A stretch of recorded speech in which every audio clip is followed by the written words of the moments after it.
Bonjour, bienvenue, toi qui me regardes en direct sur Facebook, sur Zoom ou en replay. Bienvenue dans son nouveau numéro, on va y arriver, dans son nouveau numéro de MyRH bien-aimé. Donc moi, c'est Christelle de Graines Avocats. J'accompagne des entreprises qui axent à créer en fait un développement économique durable en capitalisant sur leurs facteurs humains, c'est-à-dire leurs collaborateurs ou leur culture. Et comme chaque vendredi, on se retrouve en live pour parler RH autrement. Alors aujourd'hui, de quoi va-t-on parler? Aujourd'hui, on va parler recrutement ou plus précisément les questions à se poser avant de se lancer dans un recrutement. Pourquoi ce sujet? En fait, il y a quelque temps, il y a environ une semaine, je pense, je suis tombée sur un article qui m'a quelque peu fait bondir. Un article, qui, invitait les candidats à travestir leur personnalité en entretien. Alors c'est un autre sujet, mais ça m'a donné à réfléchir en fait à, c'est quoi un recrutement? En fait, qu'est-ce qui se joue pendant un recrutement? Donc quels sont les enjeux et les objectifs d'un recrutement? Et c'est ce dont j'ai envie de te parler aujourd'hui. Donc là, on va passer environ 30 minutes ensemble, 30 minutes pendant lesquelles je vais t'apporter en fait, mon point de vue sur la question. Surtout, n'hésite pas à me poser tes questions dans la fenêtre de chat, que tu sois sur Facebook ou sur Zoom ou si tu regardes, le live en replay donc sur, YouTube, n'hésite pas à me laisser tes questions en commentaire et je me ferai un plaisir d'y répondre par la suite.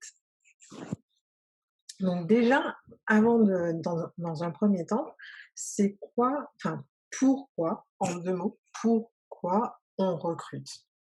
Donc pour moi, le recrutement, c'est, une ça veut dire enfin, recruter, ça veut dire trouver la façon adaptée de répondre à un besoin, donc à un instant T et en gardant un œil sur, l'avenir. Je m'explique. Ça veut dire que, quand on recrute, enfin, comment dire? Il est nécessaire d'avoir une bonne connaissance du contexte, donc c'est quoi le besoin? Comment fonctionne l'équipe? Dans quelle organisation cette équipe est intégrée? Quel est le marché aussi sur lequel on intervient? Et ça demande également d'anticiper de la façon la plus ajustée possible ce qui va se passer dans le futur. Donc par définition, un recrutement suppose une marge d'erreur qui est, incompressible et donc c'est associé pour moi à la notion de risque, voire à une notion de pari. Un pari qui repose sur 2 paramètres essentiels, c'est-à-dire d'un côté l'évolution du besoin de l'entreprise, donc en termes d'activité par exemple, et du besoin de l'équipe en termes de projet, de synergie. Et de l'autre côté, le potentiel du candidat. Qu'est-ce que j'entends par potentiel? Ce sont ses compétences, ses comportements, donc savoir-être, sa synergie, enfin la synergie qu'il va réussir à créer avec, l'équipe qu'il va rejoindre et l'organisation, au sens large, donc c'est-à-dire sa capacité à s'y intégrer. Heu, donc l'objectif d'un recrutement, il est double au final. À la fois trouver le bon fit, donc la bonne personne pour, répondre aux besoins qui a été identifié, mais aussi, dans un deuxième temps, réduire la part de risque qui est inhérente, heu, à ce au recrutement. Hem, du coup, la deuxième question que je t'invite à te poser avant de te lancer dans un recrutement, c'est: quelle réponse pour quel besoin? Puisqu'on a dit que le recrutement, c'était trouver la façon la plus adaptée de répondre à un besoin.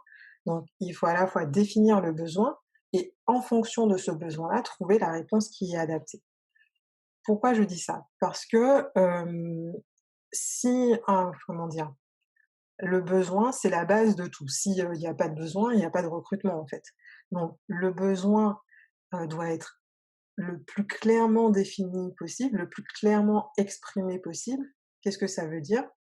Par exemple, on va pas recruter, on va pas envisager les mêmes solutions selon qu'il s'agisse d'une création de poste ou, selon qu'il s'agisse d'un remplacement, par exemple. Donc ça demande d'avoir de la clarté sur la fonction, sur le rôle, de la personne, enfin le rôle qui est inhérent à au poste pour lequel on recherche quelqu'un, heu, avoir de la clarté sur le savoir-être qui est attendu, de la personne, sur les interactions, qui sont associées au poste, et cetera.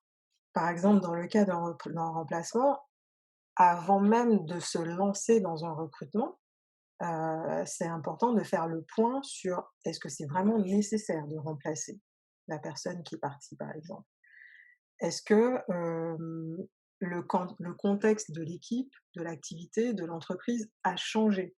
Est-ce qu'il y a de nouveaux challenges, de nouveaux projets, et cetera? Donc tout ça, ça permet d'avoir une idée claire, sur le besoin qui est vraiment là, à l'instant T.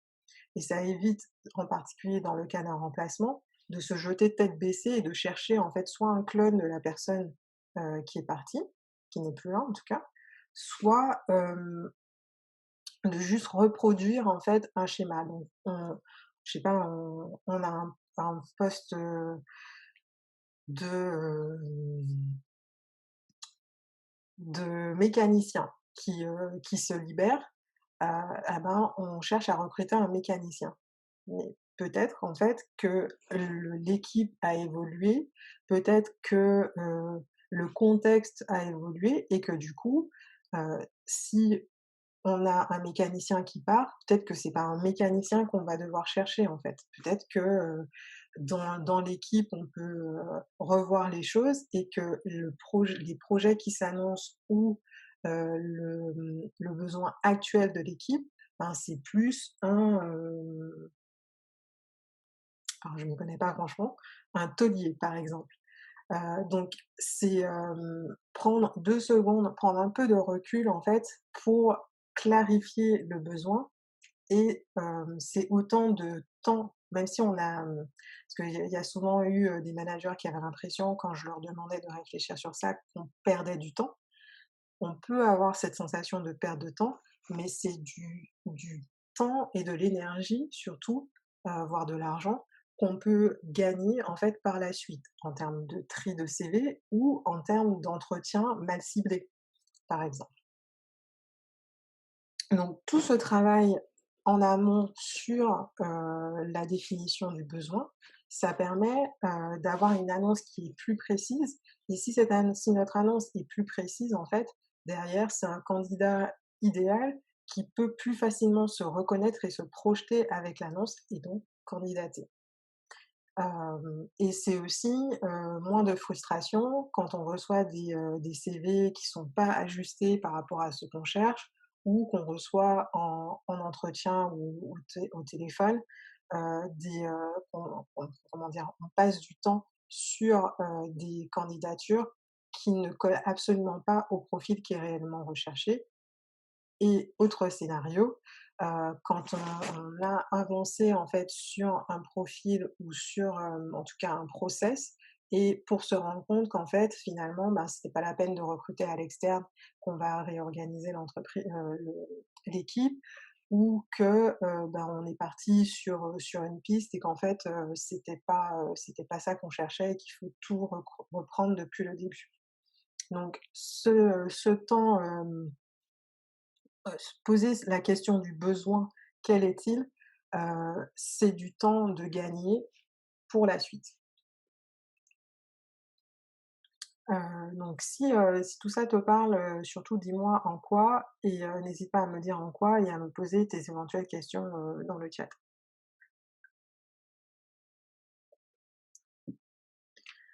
Donc on a dit quel besoin et maintenant quelle réponse pour ce besoin?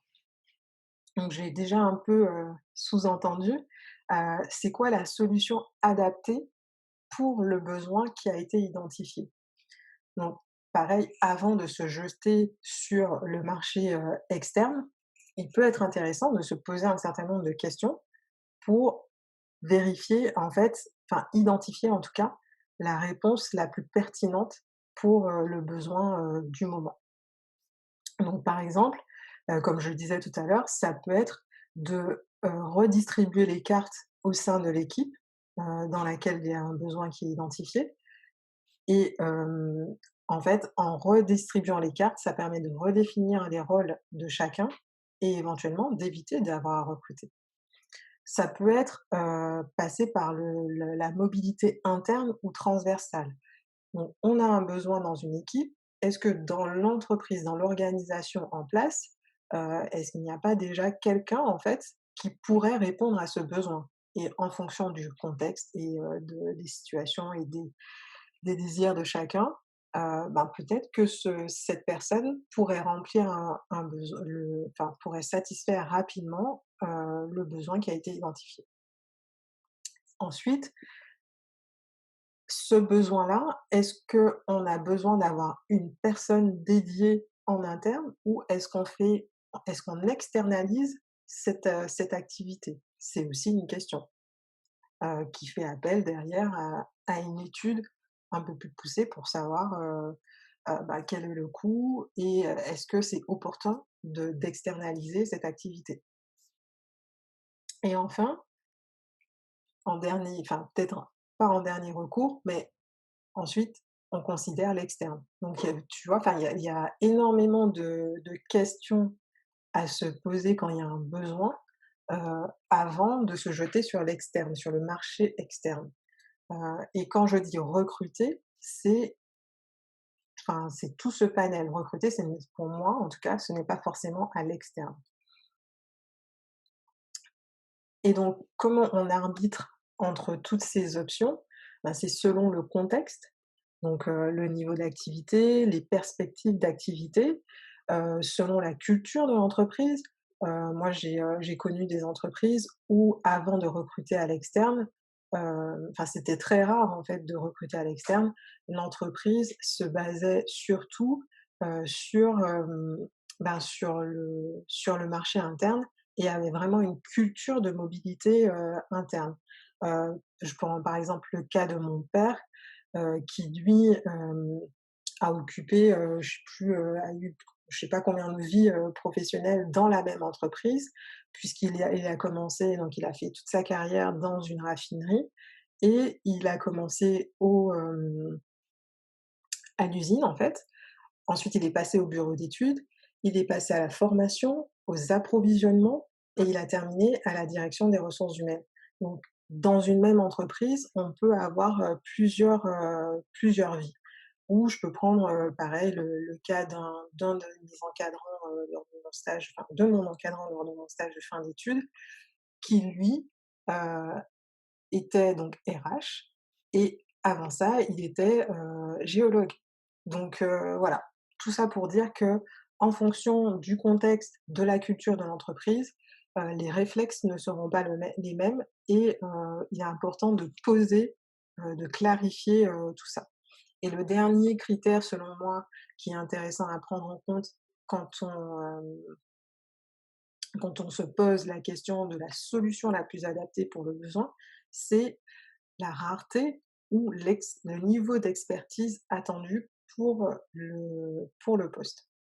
Ça aussi, ça peut orienter, pareil, ce sont des compétences qui sont disponibles en interne et qu'en interne, par exemple, ou est-ce qu'il y a un marché externe qui nous permet de trouver ces compétences-là, facilement?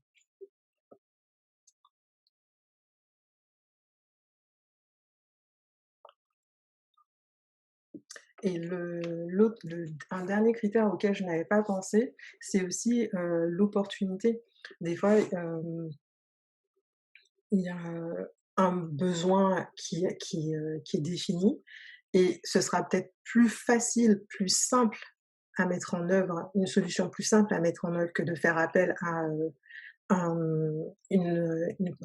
comment dire? Une ressource externe, plutôt que, de la trouver en interne. Bref, donc pour récapituler les critères, le contexte, la culture de l'entreprise, la rareté ou le niveau d'expertise attendu et l'opportunité. Et donc chaque solution a ses propres contraintes et ses coûts également. Et donc c'est la troisième question, qui me paraît intéressant de se poser: «Combien ça me coûte?»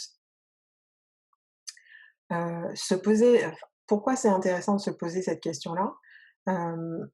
Tout d'abord parce que ça permet en fait d'optimiser le process. Ça permet de savoir quelles sont les étapes, par exemple, du process, qui seront les plus, gourmandes en temps, en énergie, en argent.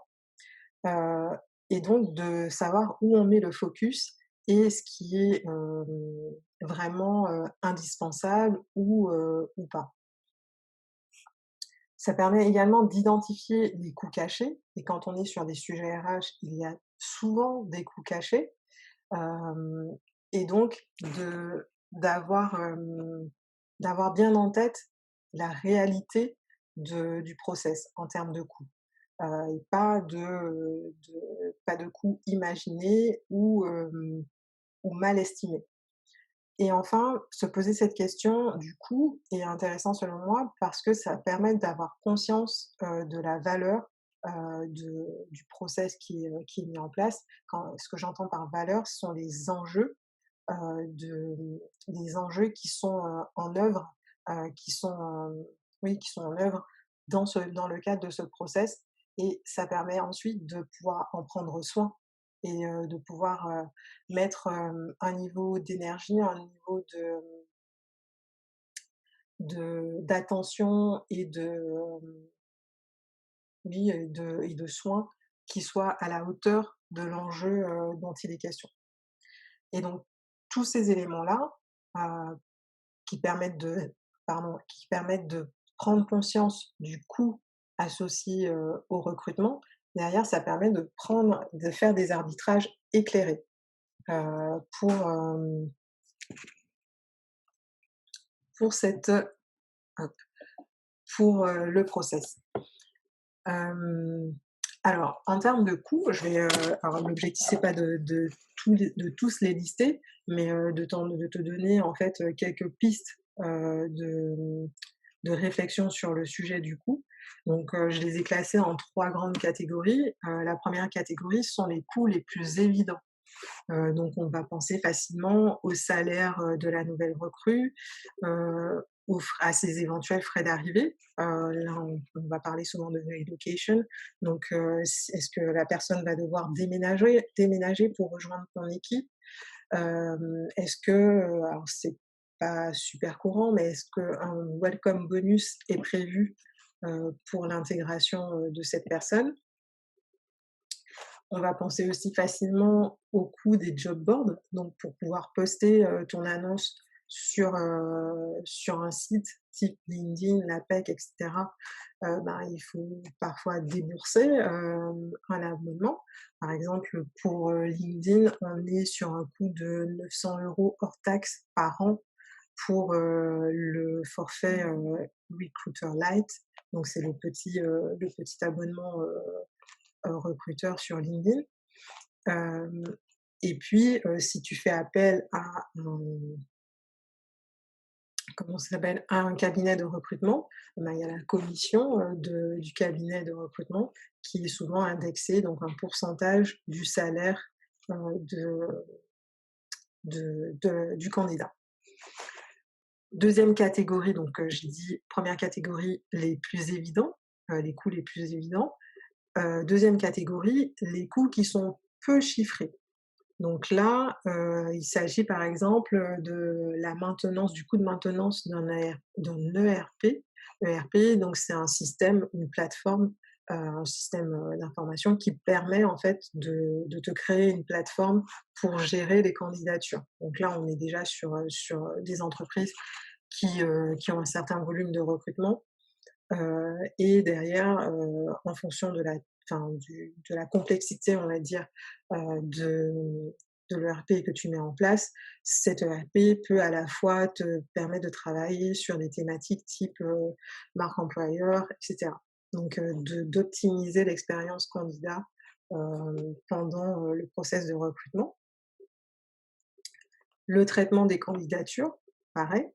Et la start-up Yago qui est spécialisée, dans le recrutement, dans l'accompagnement, des entreprises pour le recrutement, heu, estime, donc sur la base d'une étude, je crois qui date de 2019, estime à estime à 10,50 € le coût d'une candidature, en moyenne.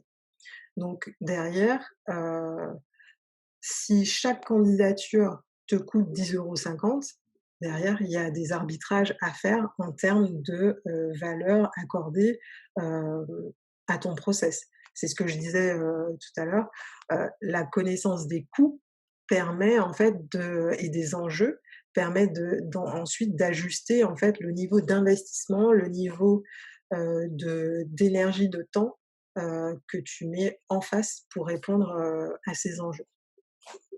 Et enfin, la troisième catégorie de, de coûts que j'ai identifiés sont les coûts qui sont difficiles à chiffrer ou qui sont silencieux. Comme la coordination, RH, donc qu'est-ce que ça inclut? L'organisation, le traitement des candidatures, l'organisation des entretiens, les feedbacks, la coordination avec les managers. Tout ça, c'est du temps et c'est une ressource qui est mobilisée, en fait, pour cette activité et donc ça a un coût.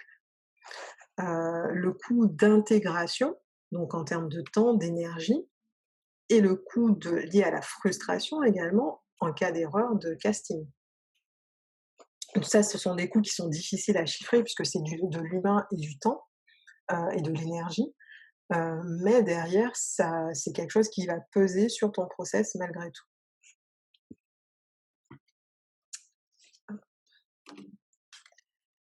Donc, je t'ai listé 3 grands types de questions à prendre en compte selon moi avant de te lancer dans un recrutement.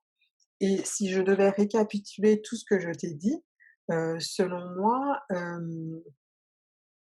il y a 3 mots-clés en fait à garder en tête avant de recruter, avant de démarrer hem, un recrutement.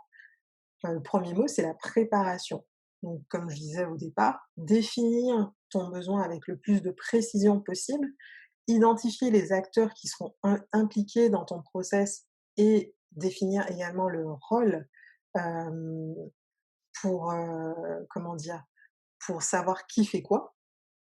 Le deuxième mot-clé, c'est, l'anticipation, pardon.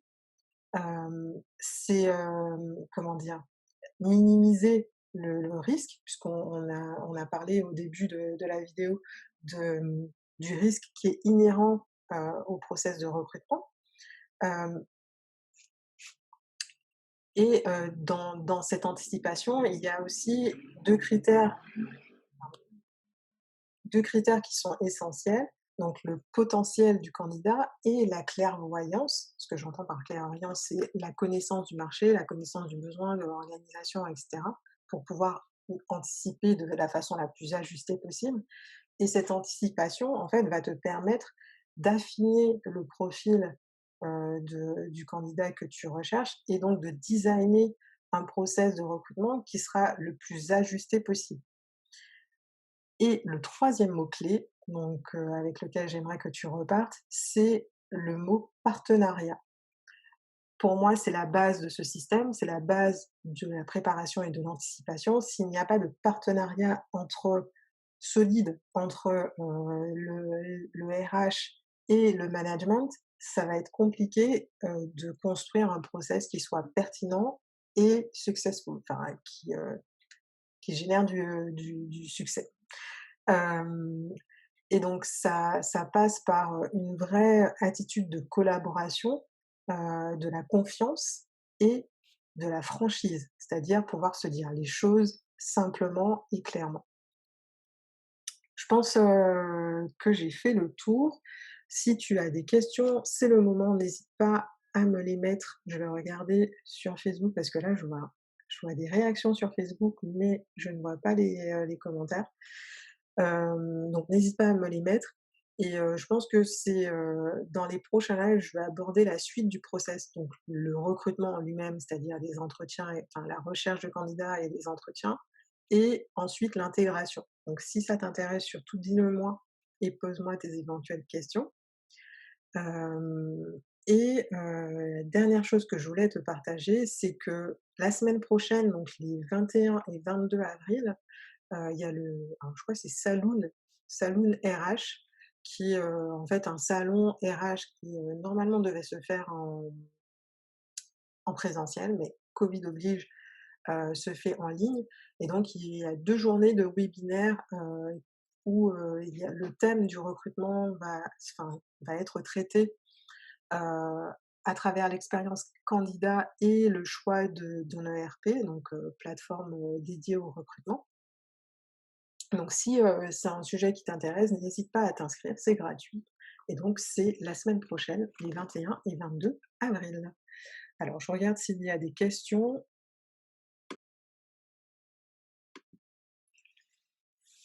Eh bien écoute, dans ce cas, moi je vais m'arrêter là. Je suis vraiment contente d'avoir, pu te partager, mon point de vue sur ce sujet-là. Voilà, ça fait partie des sujets, qui me tiennent à cœur de pouvoir, aborder le recrutement, autrement, en tout cas aborder certains process RH, autrement.